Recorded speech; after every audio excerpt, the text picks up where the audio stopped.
Hello everyone, welcome to Rev Sports pre-match show and India has already won the series, the last match to go for 3-0 and obviously Team India will be aiming 3-0, there is no doubt behind it, and Zimbabwe again they will try to win at least one match, so a kind of dead rubber match for Team India. But yes, if Zimbabwe manages to win this match, then it would be a very good victory for Zimbabwe as well. Even if they have lost the series, but still, if in a single match they are able to defeat India, so it would be very much good for their confidence as well. So yesterday again a good match was there. Team India's batting order was very good. Abhishek Sharma, Vaibhav Suryanshi, they got out a bit early, but then Ishan Kishan came in, Tilak Verma came in, so everything was perfect. So the similar question which I asked yesterday as well in the pre-match, now that India has already sealed the win, sealed the series, क्योंकि यहाँ से they can't lose anyway. So do you think that there could be any kind of changes in the playing 11 in today's match? Starting with Debashish. Debashish, you can answer first. Then we'll go one by one to others as Let well. me just start. Let me just start with India regaining the ICC ranking number one spot. It's ridiculous. Yeah, it This did. ICC It did. ranking, they got pushed to second spot. Two matches win, Yes. they are again back to number one. So let's rejoice. Points are same. Let's be happy with India taking an unassailable lead against Zimbabwe, 2-0. But we all know what happened against England, what happened against Thailand. This is not the true picture. Yes, win is always a win, but obviously, as far as the changes are concerned, I definitely would love to see everyone getting a chance on this tour. You can't just take them as a tourist. This is not done. When you pick a player for an Indian team, you need to give. And now that the series is sealed, you have won the series. You should ideally give opportunities to someone like a Prabhsivram Singh. Yes, you might argue that at the expense of whom? It has to be any of the openers. It's as simple as that. It has to be either Abhishek Sharma or Ishan Kishan or Vaibhav Suryavanshi. Any of the top three batters should make way for Prabhsivram Singh to open the batting. I don't want to go into who will get the, but all I'm saying is that you need to give opportunities to everyone in whoever is on the tour. Now, there's a series against Zimbabwe. You are already sealed the series. What more? Obviously, one force change will be there because Prince Yadav is injured. He was injured, so obviously you can assume that the attack will be a force change.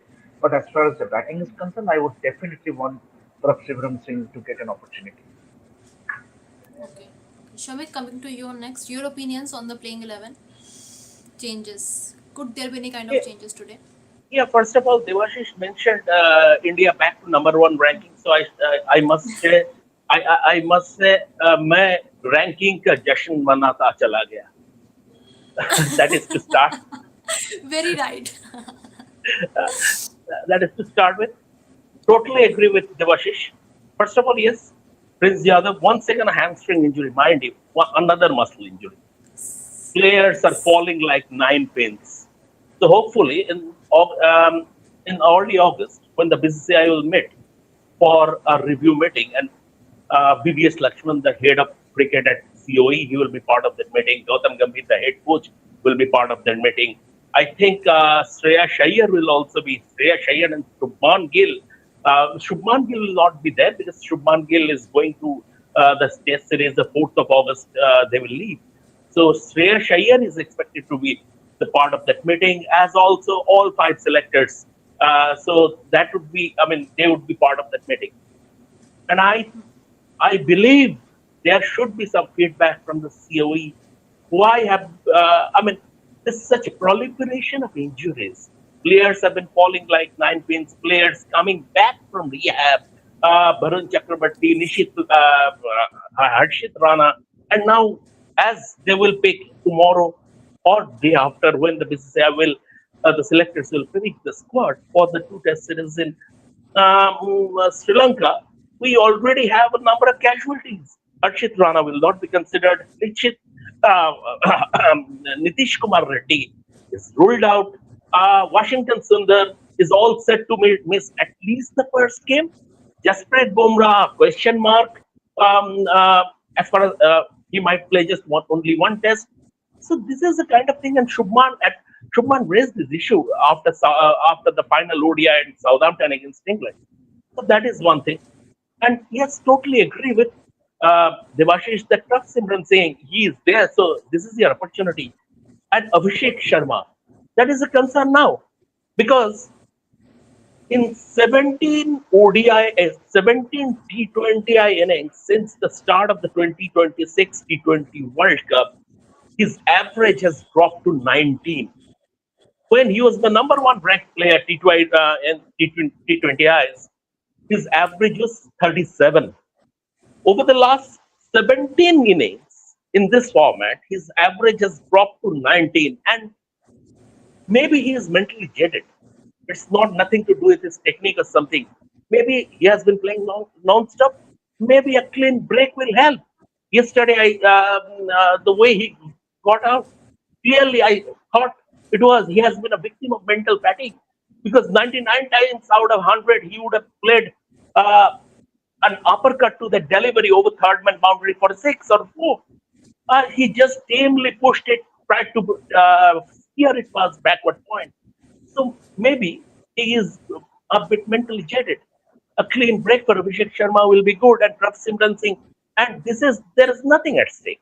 The series is over, everything. So there is nothing to play for as far as this game is concerned. So play all of them, and Prav Simran Singh must play. Okay, very rightly put. Bharat, coming to you next. My question to you would be that do you also think that Abhishek Sharma's form is a bit of concerning right now, the way he is getting out, and also like, do you think that Prab Simran Singh should get a chance in this particular match in cost of anyone, Abhishek Sharma or Vaibhav Suryavanshi, whatever the management feels like? Yeah, I guess it depends on that particular player. Abhishek Sharma would know the best, I guess, whether he's in mentally in a good frame of mind or not. Yeah, it feels as if maybe he's going through that kind of a phase where he's mentally not up to it. But he's also the kind of player where you don't expect consistency. There would be a time where he would go through a phase with lots of low scores, and that is what is basically happening with Abhishek Sharma because he takes a lot of risks. Yes, yesterday's shot was a little timid. You don't exactly expect that from Abhishek. But when a batter is taking so many risks, generally feel that that particular batter will go through a phase or wade through a phase with lots of low scores. So that also might be happening with Abhishek Sharma. But having said that, I think it is right to try every player that is there in the squad. Anyway, won the series. Zimbabwe also is a modest opponent, mostly. Oh, okay, I will say somewhere below average to a modest opponent, and you can try even Suryansh or Prab Simran or whoever you have in the squad. But I would be more concerned about India's pace bowlers. They're getting injured all the time. Yesterday, too, Prince Yadav got injured. He picked up an injury. I don't think Mayank Yadav was bowling at his best yesterday either. Maybe it's a case of him building up his loads, but yesterday Mayank Yadav was not getting that movement, the nifty movement we talked about, or he was not bowling at his top speed. So I'm actually more concerned about India's bowlers, India's pace bowlers getting injured all the time, especially the younger ones. 100%, 100%. Very rightly put. And my next question was about these injuries only, because we are, I don't know, like since the IPL only.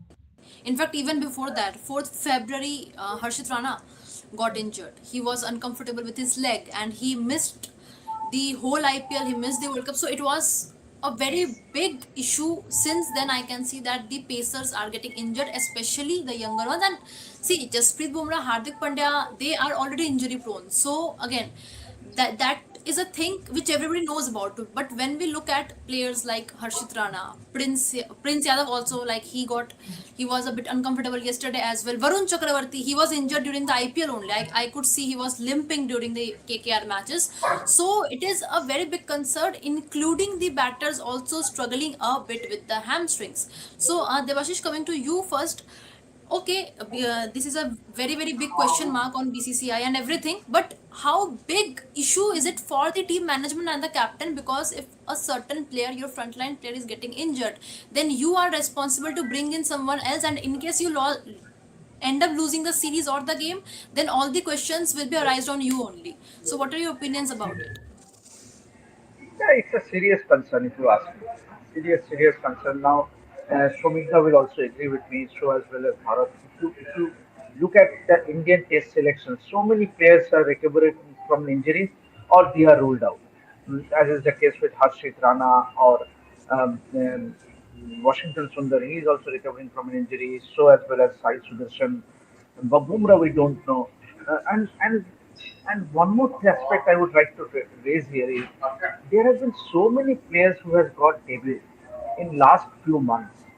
If you look at the it's just only one format, T20I, there has been Prince Yadav, Suryan Sirke, Vaibhav Suryavanshi, Ashok Sharma, Yash Thakur, and see, obviously, this is the time where you have to try because the stalwarts of the game after that T20 World Cup win in 2024, they retired. But ahead of the 2020 T20 World Cup, you need to try out. But what concerns me is in doing so, you have already given debut to a number of players.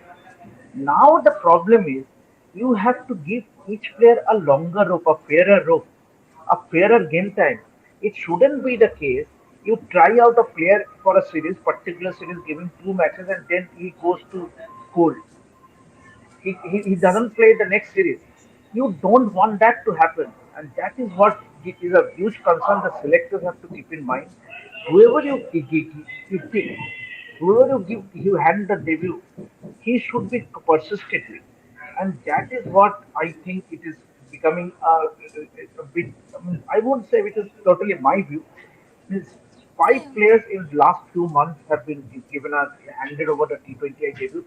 And if you have to count the one day as well, Harsh Dubey, Gurnur Brar, Prince Yadav, so there are multiple players. So yes, injury is a concern, and obviously when it comes to injury, this is not only the I won't put the blame totally on the BC Center of Excellence. I would rather say it's the players also who needs to figure out what is best for them. Because obviously, there has been so much work talks about workload management and things. So I think this is something that the selectors and the team management should look into account going forward. Srishti, I will Yes. pick it up from here. What Devashish said. Some time ago, I think maybe a couple of months ago, I was having a conversation, a private conversation with Manoj Prabhakar, former India fast bowler, and I asked him what is the reason. I mean, why is it only because of workload and because of non-stop cricket these days? What he told me, I mean, was very relevant. He said maybe they need to have a look at their entire training method because what these days, what they do, especially he was talking about fast bowlers, that they spend a lot of time in the gym doing strength exercises instead of endurance exercises. Endurance exercises meaning cross country running, running for hours. I mean, that was what it used to be earlier, especially for fast bowlers. 20 laps, 30 laps. You ask Kapil Dev, Kapil Paji, he would tell you 20 laps, 22 laps. He used to run before starting. So that running part, this generation, we don't see that much of running as far as their preparations are concerned, and maybe they should that whole training method needs to have a relook because for fast bowlers you need miles on the legs. That is the main thing, strength. But in terms of maybe this is because of T20, IPL, and also the mindset is in the IPL and T20s will have to bowl just 4 overs, and if I can build strength lower down the order, if I can use the long handle, I can contribute as a batsman also. So that part needs to be looked into, I think, and this is maybe the one reason why we have been witnessing so many muscle injuries. Yes.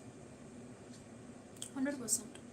100% because the injuries which we are seeing, I can see that 3 4 injuries are about hamstring only.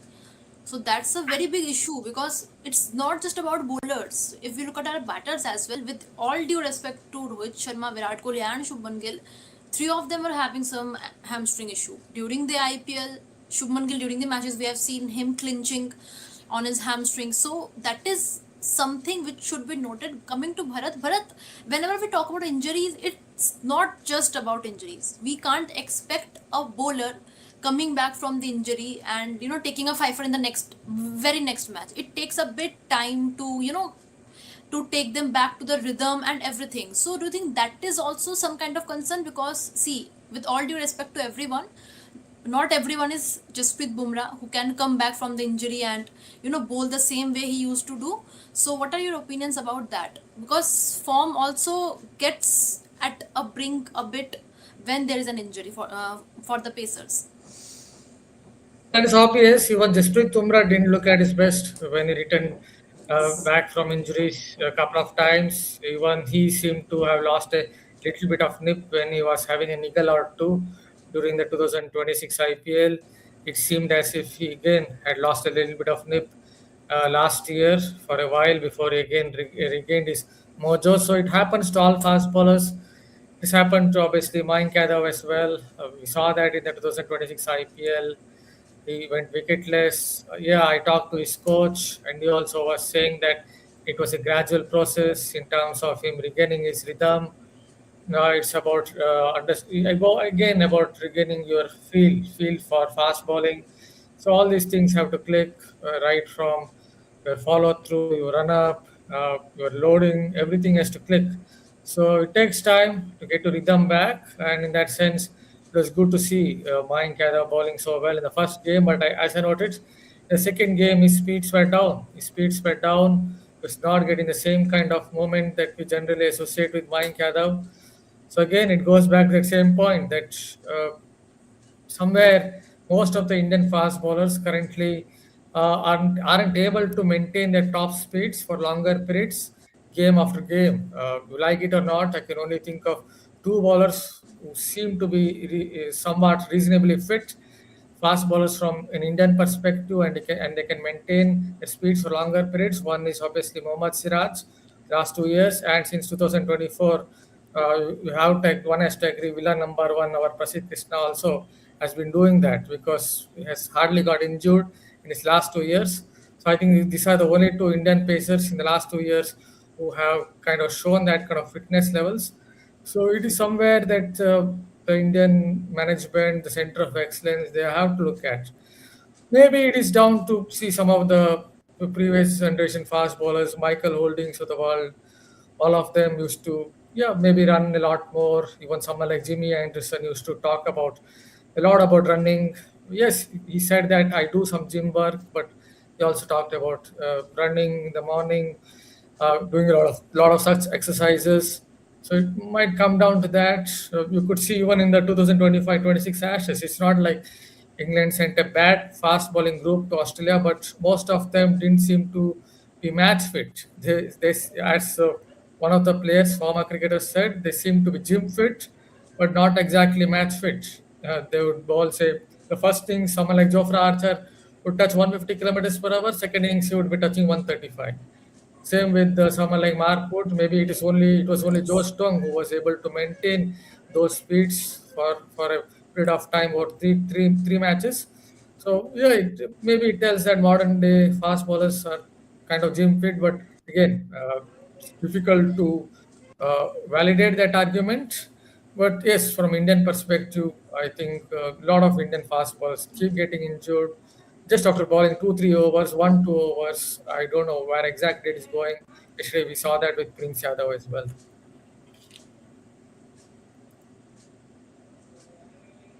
Okay, very rightly put. Devashish, coming to you next. We have seen a similar kind of issue, and I was also having a conversation with Shamik as well yesterday in bouncy pitches. Batters, the Indian batters are struggling a lot. I would say they are struggling a lot with the short ball, including the Indian captain Shreyas Iyer. He has the problem of short ball since ages. We have been seeing him getting dismissed in short ball multiple times. So, how do you look at this issue? Do you think that the bilaterals which are being played in India, pitches could be a bit different or something like that to train the batters in order to handle bounce and slow pitches? I think that is one major area where the batting group needs to improve. Means obviously, in South Africa, you won't be getting flat wickets. There will be some bounce on offer. So I think the and the onus will be on the batting coach. I would say. Let's put it in obviously Gautam Gambhir and the batting coach should be and Sitanshu Kota particularly needs to find a way when has to tackle the short bowling because this has always been a problem when it comes to most of the Indian. I won't say not all, but several Indian batters they have been found wanting trying to handle genuine short bowling. Means obviously we have seen you have raised the point of Shreyas Iyer. I would say uh, even for that matter in the few dismissals that Vaibhav Suryavanshi comes to, we have seen in IPL as well as in international cricket, it has been short ball. So I think yes, most I think technically both Bharat and Shamit will be able to Shamita will be able to say. I think they don't play too many horizontal shots. That has been the shortcoming. I think not being able to play too many horizontal shots, lateral shots is one of the reasons that they cannot play the short ball well. So and they, uh, they seldom find themselves in an awkward position trying to face the short ball. So this is something, and this has been the problem with the Indian batters for several years now. The opponent bowlers have always tried to attack this part. So I think this is some. We have raised a very good point, but see Zimbabwe, yes, they have. I think they have missed an opportunity because they haven't really tried the Indian batters with genuine short ball. Something that they could have exploited against the Indian batters, the top order batters. But yes, definitely this is something, some a major area of concern. Very rightly put. Shamik, your opinions for the same, and also like, do you think the players who haven't got their debut cap, they are struggling more against short ball because they are used to play in those flat tracks in IPL, and they should be playing more and more of domestic cricket in order to get the Indian cap? I think, Srishti, it's a little bit harsh to single out this generation as far as the weakness in short ball is concerned. This has been a traditional weakness Everybody is struggling. in Indian cricket. In Indian cricket, um, and it is sort of internalized. If you look at uh, the Indian batsmen who played the short ball well, India first played Test cricket in 1932. So from there to 2026, you will count in one hand. Vijay Hazare, Vijay Manjrekar, Paulie Umbrigar, Sunil Gavaskar, Sunil Gavaskar, Gundappa Vishwanath, Sachin Tendulkar, Rahul Dravid, Mahinda Ramannath, second half of his career, Rohit Sharma, and once again Virat Kohli. Virat Kohli, when he came, he had weaknesses against the short ball, and we are talking about the absolute greats here. We are talking Yes. about the greats here. Absolutely the top run. The level just below, this has been like for England batsmen. They have a traditional weakness against spin, especially wrist spin. That because county cricket doesn't always produce. I mean, county cricket doesn't seamlessly produce, and because of their conditions,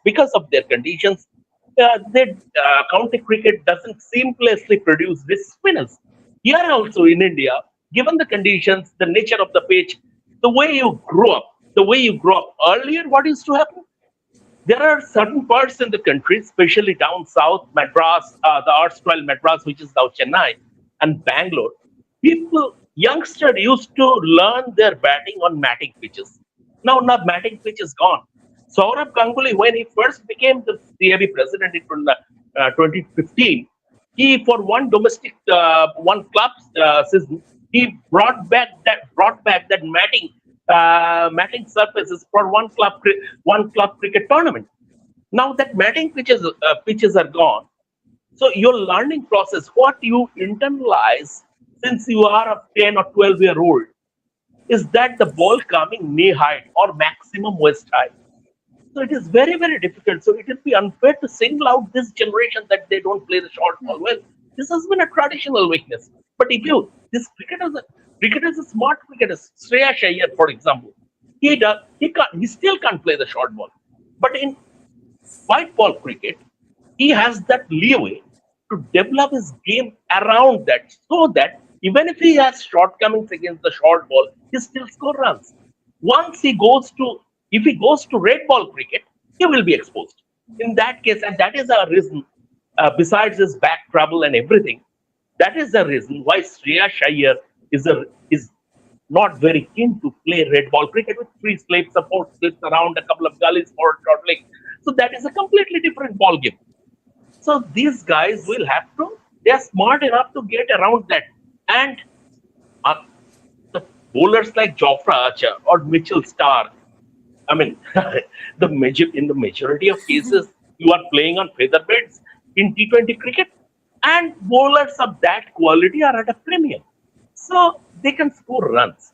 So I think this short ball thing, and discourse about the short ball thing is a little bit exaggerated. Okay, because people are talking more about it after losing to England and Ireland.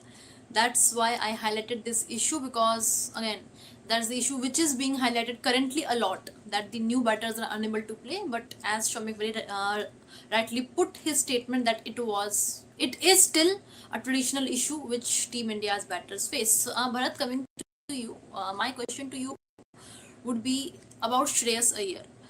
Shreyas Iyer, when he was appointed a captain, and again, like, I'll not go on to the losing of the series. I'll talk about Shreyas Iyer, the batter, first. He scored a few runs, but a bit of inconsistency, which can be seen since the IPL. So, do you think that Shreyas Iyer, the batter, is a bit inconsistent? That's the reason maybe he has a lot of pressure among him. See, first of all, I think, see, I am not saying in hindsight either. I think it was a mistake to straight away make him the captain because, see, he was out of the T20 I set up for a while. Whatever his credentials, a captain doesn't have a magic wand. For example, I believe Harry Brook is a pretty good captain in terms of his tactics, but it's not like he has a magic wand either. Suddenly he would do some abracadabra and England will win a T20 or one day match. And something similar is the case with Shai Sayer. So he should have basically got back into the side as a player or got back into the squad as a player. And then if he had proved his credentials as a batter, then he should have been made the captain of the Indian T20I side. That is how it should have been with Surya Kumar Yadav perhaps continuing for a couple of series. But Indian selectors didn't think that way. So Shai Sair is the captain. As a batsman, see, Shai Sair will always have a problem or two in short pitch stuff. See, what happens is once the news goes around, the information goes around that a particular batter has a problem against short pitch stuff, then I guess forever you will face short pitch stuff even if you have improved your game. I believe Shai has improved his game in short pitch stuff, but he will still get to face hostile bouncers, bumpers, hard line deliveries because everyone believes that is one of his weaknesses. Because it was very much a weakness with him because he used to stay like side of the ball. Nowadays he's looking to play a few more pull shots. Uh, Okay, now playing a few more pull shots. So he's able to somehow circumvent around it, but still he would have some issues when he plays outside of India somewhere in Sena countries or even in Zimbabwe. So it would be interesting to see how he goes and plays in Australia if he's still the captain, still in the playing 11 in the T20 World Cup. I'm pretty sure he will get enough short stuff from tall fast bowlers there as well. So that is where the problem is. But to his credit, Shai Sair, compared to Shai Sair that I saw some 5 6 years ago, he's improved his game against hard length and short stuff. Okay, 100%. Very rightly put. Just do let me know once the toss is done. I think the toss will be in there in a few seconds. So I have come up with a very good segment which I had in my mind since a few days, and it was the players to watch out segment. I always wanted to do that, so today we'll do it once. That starting with Debashish. Debashish, according to you, which players will be there, whom you will be watching out for? Two from India, and if you can name two from Zimbabwe as well. Obviously, one has to be Vaibhav Suryavanshi. One has to be Vaibhav Suryavanshi. The other, obviously, I will go for Abhishek Sharma. But let me just highlight that Abhishek Sharma shouldn't be dropped. That he has only scored not scored in first couple of matches, that doesn't mean that he should be dropped by any count. That is a wrong message or wrong signal that you in the dressing room. Two failures means, obviously you might argue that then how do you get in a proximity? Not at the expense of Abhishek Sharma. You would rather rest someone like a Ishan Kishan, who has scored runs, who has looked good.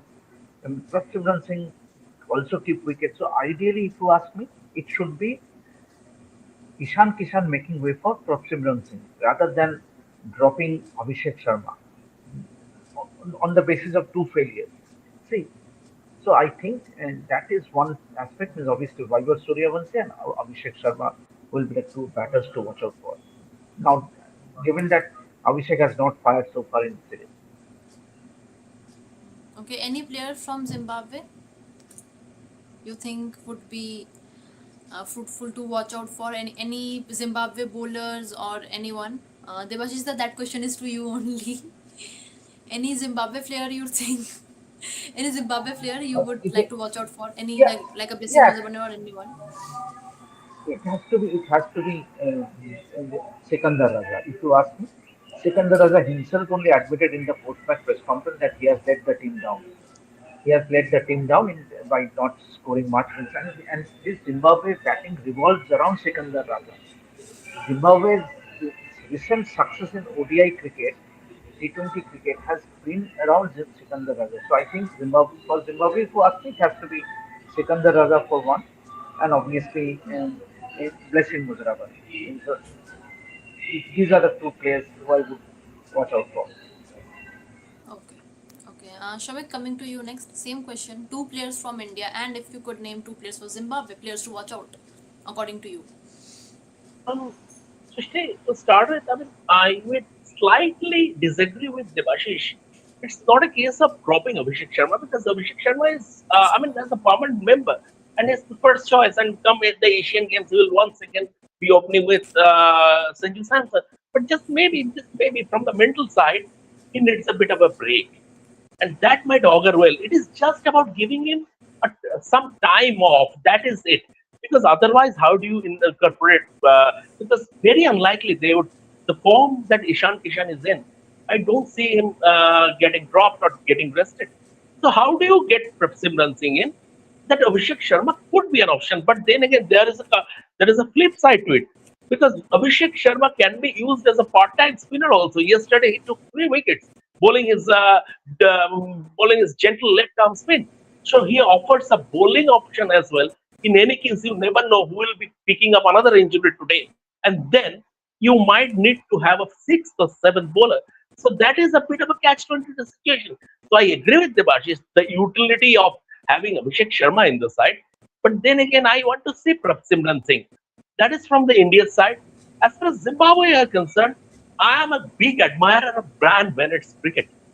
This guy looks a very good cricketer, smart cricketer, the way he goes about his batting, the way he absolutely very cerebral cricketer also. So I'm a big admirer of Brian Bennett's cricket. Uh, a good knock from Brian Bennett, and he's very exciting when he gets going. So I'll have my eyes fixed on him as far as the game is concerned. So in the meantime, India has Yes. won the toss and decided to bat first. Okay. Okay, okay. Any changes which are highlighted, Devashi? Are there any changes or it's the same Prince? Yeah, On but still, yeah. Are there I any changes? couldn't see any update in the BCCI group. As and when Okay, I get, I'll just share what I. Okay. Any changes here? Let me find out. But but Devashish, digressing a bit Yes, yes, from this match. there is change. Ashok Sharma and Suryan Shetty in place of Prince Yadav and Shivam Dubey. So good Okay, sense Okay. prevailing. So still Hmm. no Shubham Singh. So two changes for India: Ashok Sharma and Shreyan Shetty coming in for injured. Obviously, one was fourth stint with Prince Yadav in getting himself injured, and Shivam Dubey. Samita, how do you look at this? Shivam Dubey making way for Suryan A- Shetty, all rounder. abs- absolutely, Devashish. It's a dead rubber. It's a dead rubber. So you have those players to play him. I would have loved to see from Simran Singh also. Maybe they didn't want to, and you are right. Maybe they didn't want to change that opening combination, and also just maybe that Abhishek Sharma's ability to bowl spin, part-time spin for 2 overs, because you never know, there could be another player who might break down during the course of the game, picking up another muscle injury. So it's always good to have. It is always wise to have this that extra bowling option. So that is the case. But yes, when they have been fit, they should play. And if you can't even play him in a dead rubber, then there is no point picking them. So that's a bit. I mean, this this is pretty much along the lines, and good call has been made. And good call has been made. And one more thing, I will go back to Debashish on this. Debashish, you must have seen the video. Your good friend Courtney Walls having a Yes, conversation with the fast bowling group. I mean, Courtney Walls is Gurukul and the young Indian fast bowler. It is a pretty raw Indian pace setter. So that is, I mean, absolutely quality time spent out there in the middle, learning from the masters. How do you look at it? yeah, absolutely, absolutely. And whoever has taken the call should take it, need to be patted because if you talk about discipline in fast bowling, it has to be Courtney Walsh. If you talk about longevity, if you talk about discipline, if you talk about legendary, it means obviously Courtney Walsh and Cartley Ambrose, those two West Indian pairs will be forever um, uh, be remembered. And I think it was a smart call, and what better than to have this young crop of fast bowlers uh, having a first-hand discussion with none other than Courtney Walsh. I think I don't know whether it was Sunil Joshi who has this idea because VVS the and video that VVS and Sunil Joshi both. What that is what I yes, have yes, told. yes. All. So that is absolutely that is what see you can automatically see VVS Lakshman. Automatically he finds Courtney Walsh, he gets in and organizes an interaction. So that is what makes VVS Lakshman a great coaching mentality. I don't know And whether means what and also, also Devashish, you must have seen like now that VVS temporarily for this series, he is in charge. Now, when Yash Thakur made his debut, he invited a former India cricketer to hand over his debut cap, yes, which Rahul Dravid also used to do. So good to see that VVS is Yeah. continuing when he is albeit temporarily in charge. He is continuing because it is inspirational in the sense for any youngster getting your debut cap from a former India player. It is always. I mean, I think Rahul Dravid started this tradition under Gautam Gambhir. It doesn't happen. It doesn't happen under Gautam Gambhir. But VVS, although he is temporarily in charge, he is following that process. It looks nice. 100%. It does look nice. So before we wrap up the show, quickly prediction time. What is the score you would look in the scoreboard in the first inning? Coming to Devashish first. Devashish, what is your prediction on the score? again once again 200 plus scores from India. Now that they are batting first. Okay. Then Shamik, your predictions? 190 between 190 to 200. 190 to 200. Okay. I would say something above 205. I think I'm expecting a bit more, but yeah, like that's what my gut feeling says. So okay, on that note, we'll wrap the show. Thank you so much, Debashish and Shamek, for joining, and also Bharat for joining. A good conversation, very informative show it was. Thank you so much for joining, and for more such news updates and latest news, keep watching Rev Sports. Thank you.